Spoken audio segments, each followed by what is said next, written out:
नमस्कार, कैसे हैं मेरे दोस्तों आप सब। एक लंबे ब्रेक के बाद हम आपसे मिल रहे हैं, इसके लिए हम आपसे क्षमा प्रार्थी हैं और इसीलिए हमें खेद है। फिर चलिए अब हम कोशिश करेंगे कि आपसे लगातार हम जुड़े रहें, ठीक है।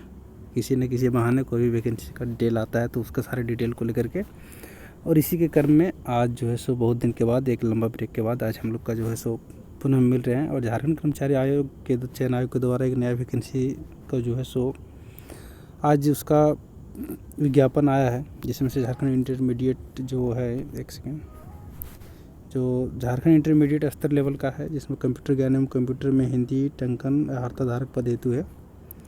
और इसमें आप देख सकते हैं संयुक्त परीक्षा है और जो +2 लेवल का है, ठीक है। और मेन रूप से टाइपिंग का पोस्ट है और इसमें सारा चीज़ आप देख सकते हैं, ठीक है। और साथ ही साथ इसका परीक्षा शुल्क जो है सो 100 रुपया है, ठीक है। और जो भी ST/SC कैंडिडेट हैं उनके लिए 50 रुपया पे करना है आपको। साथ ही साथ अब इसमें पोस्ट का बात करें तो टोटल आपका जो पोस्ट है वो आपका 986 है के आसपास है शायद, और इसी शायद 986 से 991, यानी कि लगभग आपका 900 के आसपास है, ठीक है। यानी कि कह सकते हैं 950 के प्लस है, ठीक है। लगभग 1000 के पोस्ट के आसपास है और बहुत ही अच्छा पोस्ट है। लेवल 2 के पोस्ट इनमें से सबसे ज़्यादा है, सिर्फ एक ही पोस्ट इसमें है जो आपको लेवल 4 के मिलेंगे। बाकी बात सारा का सारा इसमें जो है सो लेवल 2 का पोस्ट आपको मिलेंगे। और आप देख सकते हैं, और एज भी जो है सो मतलब +2 लेवल का है तो 18 साल मिनिमम रखा गया है, ठीक है। इसमें से सिर्फ एक जो है सो स्टेनोग्राफर, निजी सहायक, नगर विकास एवं आवास विभाग, ये जो है सो केवल लेवल 4 का है। बाकी आप देख सकते हैं जो बाकी जो पोस्ट है वो लेवल 2 का है। साथ ही साथ इसमें जो टाइपिंग का जो क्राइटेरिया है कि टाइपिंग आपको जो है सो 30 शब्द प्रति मिनट करना है, और हिंदी टाइपिंग का बात है इसमें। साथ ही साथ अगर हम बात करें, एक सेकेंड, हाँ ये तो सारा बता ही दिए कि टोटल जो है पोस्ट है वो तो लेवल 2 का है, ठीक है दोस्तों। और बात रहा कि इंटरमीडिएट, तो वही इसका जो रूल रेगुलेशन है अभी जो न्यू नियोजन नीति के आधार पे कि जो आपका 10 और +2 जो है सो आपका आने की आपका जो स्कूलिंग है, ठीक है, आपका जो है सो स्कूलिंग, साथ ही साथ आपका जो +2 है ये झारखंड से होनी चाहिए, मतलब झारखंड में, झारखंड राज्य क्षेत्र के अंदर आने वाले कोई भी स्कूल विद्यालय से होना चाहिए, ठीक है। और अगर आप जान ही रहे हैं कि आरक्षण से आच्छादित हैं तो आपको इस सब सारे मामले में जो है छूट प्रदान है, ठीक है। आप देख सकते हैं, मतलब सेम चीज़ है इसमें से, इससे तो हम लोग तो वाकिफ़ हो चुके हैं, ये तो कोई नई बात है नहीं।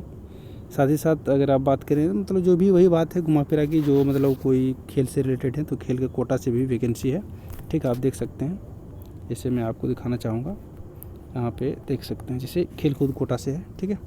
खेल कूद कोटा से इसमें 2 है, इसमें 3 है, इसी तरह से है, ठीक है। प्लस जो PH कैंडिडेट हैं, फिजिकल हैंडीकेप्ड हैं, उनमें से भी अलग अलग क्राइटेरिया है, जैसे अंधापन और कम दृष्टि के लिए, बहरापन के लिए, ठीक है, जो निःशक्त हैं, जो नहीं चल सकते हैं, ठीक है, उसके लिए भी मतलब अलग अलग वैकेंसी है, ठीक है।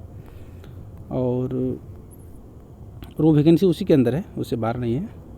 और साथ ही साथ और बात रहा, हाँ जो मेन चीज़ है अब एज को गणना को लेकर के, तो एज गणना जो है सो आप देख सकते हैं कि इनमें से जो कुछ पोस्ट है उस पर जो एज गणना आपका जो है सो मिनिमम एंड मैक्सिमम, यहाँ से देख सकते हैं आप कि जो मिनिमम एज की गणना, यानी कि कम से कम जो 18 साल जो है एज आपका 1/8/2021 के आधार पे हो जाना चाहिए।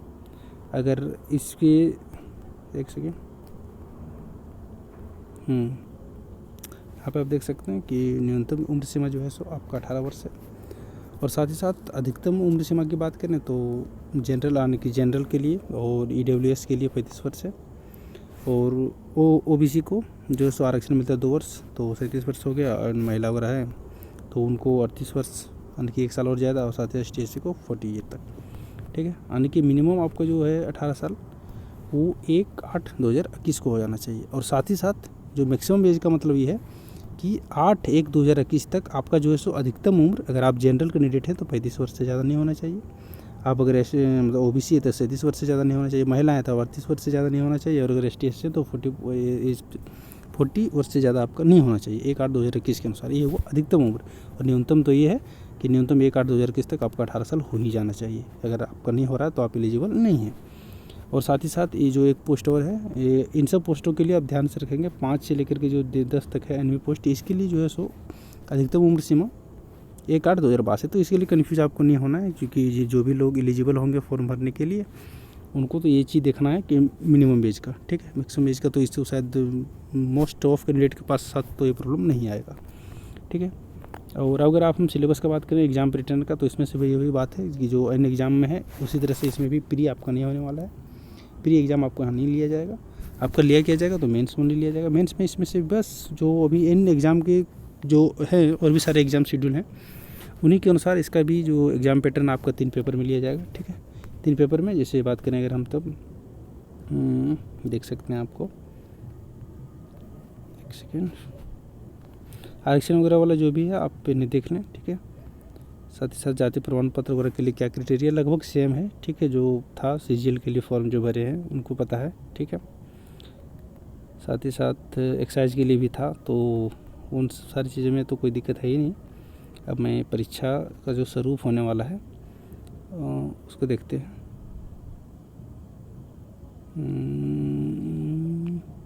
हाँ ठीक है, ये तो देखिए नॉर्मलाइजेशन, अगर एक से एक ज़्यादा शिफ्ट में एग्ज़ाम होता है तो नॉर्मलाइज किया जाएगा, वो बात कहा गया। परीक्षा देख सकते हैं कि एक चरण मुख्य चरण में लिया जाएगा और जिनमें से प्रत्येक प्रश्न जो है 3 अंक का होगा और नेगेटिव होगा, यानी कि 1/3 नेगेटिव है। यानी कहने का मतलब ये जो है सो नेगेटिव ज़्यादा टफ हो गया। एक 1/4 होता है, यानी कि एक गलती पे आपका 0.25 नंबर कटेगा, यहाँ पे गलती पे 0.33 मार्क्स कटेगा। बात समझ रहे हैं, यानी कि ज़्यादा टफ है। तो उसके कंपेयर में नेगेटिव के मामले में बात कर रहा हूँ। और जैसे देख सकते हैं पेपर 1 में इसमें भी 3 पेपर होना है। तो पेपर 1 में देख सकते हैं जो क्वालिफाइंग है ओनली हिंदी एंड अंग्रेजी दोनों को मिला करके आपको 30% मार्क्स लाना है। लेकिन बेटर रहेगा कि आप दोनों में 30% मार्क्स लाएँ तो ज़्यादा बेटर होगा, ठीक है। साथ ही साथ अगर आप बात करें तो एक तो लैंग्वेज पेपर रखना है, किसी का खोटा है और जो भी रखना है वो है, खड़िया है, पचपरगनिया है, कुरमाली जो भी रखना है या आप अपने अकॉर्डिंग रख सकते हैं। साथ ही साथ बात रहा पेपर 3 जो बहुत ही ईजी है। पेपर 3 में जो है सो को खास चीज़ नहीं है। अगर आपका जीएस है, अगर आप मैथ पढ़ना आपको इंटरेस्टेड नहीं है, मैथ पढ़ने में आप इंटरेस्टेड नहीं है, आप साइंस नहीं पढ़ना चाहते हैं, आपको रीजनिंग पढ़ने में मन नहीं लगता है, तो कोई टेंशन नहीं है। आप जीके पढ़ें पूरा, ठीक है। साथ ही साथ झारखंड जीके पढ़ें जो 40 मार्क्स का है, और कंप्यूटर ज्ञान, और इसमें से यानी कि जो कंप्यूटर का नॉलेज है, साथ ही साथ उसका जो टाइपिंग से रिलेटेड इसमें से शॉर्ट की ज़्यादा पूछा जाएंगे, ठीक है।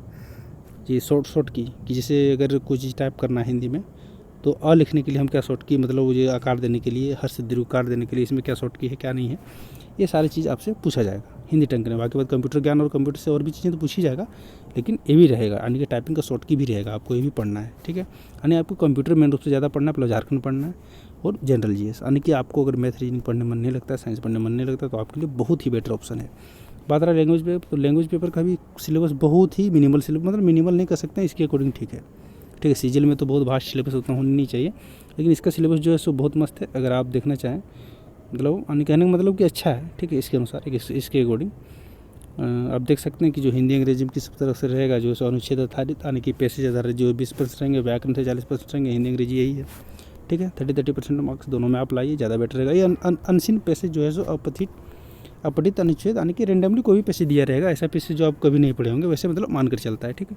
वही है अपठित, इसमें से ज़्यादा घबराने वाली बात नहीं है। अब क्षेत्रीय भाषा में देख सकते हैं उर्दू का सिलेबस ये है, संथाली का है। अगर हम बात करें खोरठा का सिलेबस को लेकर के, तो हम चलते हैं खोरठा की ओर। मेरे खोरठा आप देख सकते हैं दोस्तों, खोरठा में आप जो है सो एक चीज़ यहाँ पे देख सकते हैं, गद्य पद दोनों इसमें से है, जबकि एक्साइज में मेरा सिर्फ क्या था, गद्य भाग था, पद नहीं थे, ठीक है। यानी कि इससे उसमें कहानी और नाटक हो रहा था, उसमें कविता वगैरह नहीं थे। इसमें से आप देख सकते हैं गद्य पद दोनों हैं। तो इसमें से सहायक पुस्तक के लिए जो इंडिकेट किया गया है कि जो है सो एक खोरठा का जो गद्य पद संग्रह जो बुक लॉन्च किया गया था, किसके द्वारा, खोरठा प्रकाशक जो खोरठा साहित्य अकादमी, साहित्य संस्कृति परिषद बोकारो के द्वारा जो लॉन्च किया गया था, ठीक है। ये बुक लिख सकते हैं आप। खोरठा का निबंध का जो बुक है डॉक्टर बीएन ओधार सर का, वो देख सकते हैं। नाटक यहाँ पे सुकुमार जी का है, डार नाटक। फरीज डहर, ये भी कहानी संकलन है जो पंचम महतो जी का है, ठीक है। इतना सारा आपको जो है सो सहायक बुक्स के रूप में दे दिया गया, यानी कि इन सारी चीज़ों को पढ़ना है। सिलेबस बहुत ज़्यादा भास्ट नहीं है, सिलेबस मतलब ठीक है, ठीक है। खोरठा का सिलेबस इसमें ठीक है। अगर इसमें बात करें तो सहायक पुस्तक में जैसे कह दिया कि संतोष महतो का जो है सो क्या है, पद भाग में, ठीक है। एक तो गद और पद संग्रह हो गया था। तो पद भाग में अगर बात करें तो इनमें से क्या है, तो एक पथिया डोंगल महुआ जो है सो लेखक संतोष कुमार महतो जी का है। सोनमाटी जो कहानी संग्रह ये भी है डॉक्टर विनोद कुमार जी का है। और कविता भाग में अगर देंगे तो डिडांग डोमानी, ये जो है सो बंसीलाल मुंशी जी का है। तताल हेमालय भी जो है सो शिवनाथ परमाणु जी का है कविता संग्रह में, ठीक है। साथ ही साथ अगर खोटा व्याकरण की बात करें तो आप एक ही झाका ले पढ़ सकते हैं निबंध समसामयिकी विषय पर, ठीक है। तो व्याकरण के लिए आप ज़्यादा कंफ्यूज ना हो, ज़्यादा बेटर रहेगा। कोई भी व्याकरण आपको जो अच्छा लगे उसके लिए पढ़ें। यहाँ पे एक मतलब प्रीफरेंस के तौर पे दिया गया है और वैसा कुछ खास नहीं। ज़रूरी नहीं कि आप एक ही झाका ही व्याकरण पढ़ें, बात समझ रहे हैं। और ज़रूरी नहीं है कि आप जो है सो खोटे मतलब ये जो गद्य पद बुक है इसी को पढ़ें, आप अलग अलग भी पढ़ सकते हैं, वैसे कोई खास कोई मतलब नहीं है। लेकिन अगर आप वो बुक ले लेंगे तो इसमें सारा चीज़ें आपको मिल जाएगा, इसके लिए आपको ज़्यादा इधर परेशान होने की ज़रूरत नहीं पड़ेगा, ठीक है। आई होप ये चीज़ें आपको समझ में आई होगी। और ठीक है, पोस्ट बेटर बढ़िया पोस्ट है टाइपिंग को लेकर के। अगर आप मैथ्स रीजनिंग में ज़्यादा इंटरेस्टेड नहीं है, ज़्यादा टाइमिंग टेकिंग भी है, मैथ्स अगर आप कभी नहीं पढ़े हैं तो उन सारी चीज़ों को सीखने में आपको समय भी लग सकता है, और यहाँ पे उन सारी चीज़ें है नहीं। और अगर हाँ एक बात तो कहना भूल ही गए, इसमें क्या था, फॉर्म वगैरह भरना कब से शुरू होना है, तो एक सेकेंड